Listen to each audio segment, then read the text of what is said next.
Қайырлы күн, құрметті оқырмандар. Бүгінгі біздің бірге оқиға айдарында 1100 қызықты дерек әлемнің қасиетті жерлері кесенеге шолу жасағанды жөн санап отырмыз сіздермен бірге. Қожа Ахмет Яссауи кесенесі. Қожа Ахмет Яссауи кесенесі Түркістан қаласында 14 ғасырдың соңында тұрғызылған, қазіргі таңда мұсылмандардың жаппай зират ету орнына айналған архитектуралық ғимарат. Ол 12 ғасырда өмір сүрген, бүкіл шығысқа аты әйгілі көне түркі ақыны, сопылықты уағыздаушы Ахмет Яссауидің яссыдан шыққан деген мағынада бейітінің басына орнатылған.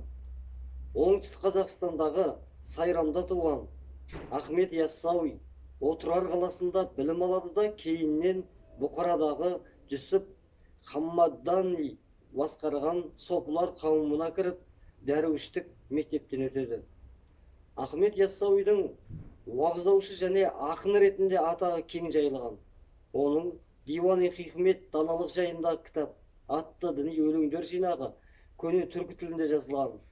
Халық аңыздарында Яссауидің аруағын атақты қолбасшы Ақсақ Темірдің айрықша сыйлап өткені айтылады.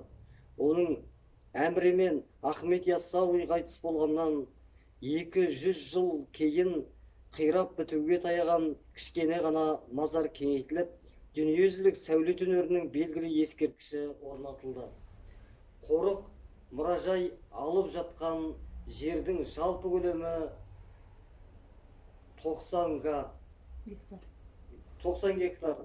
Қорық мұражайы Қожа Ахмет Яссауи кесенесімен бірге үлкен Қылует жер асты мешіті, 8 қырлы кесене, 14-16 ғасырларда тағы басқа археологиялық, тарихи, сәулет және бейнелеу өнерінің үздік ескерткіштерін қамтиды.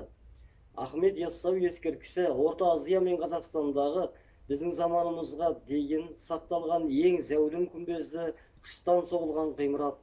Оның көлденеңі 46,5 метр, ұзындығы 62,5 метр.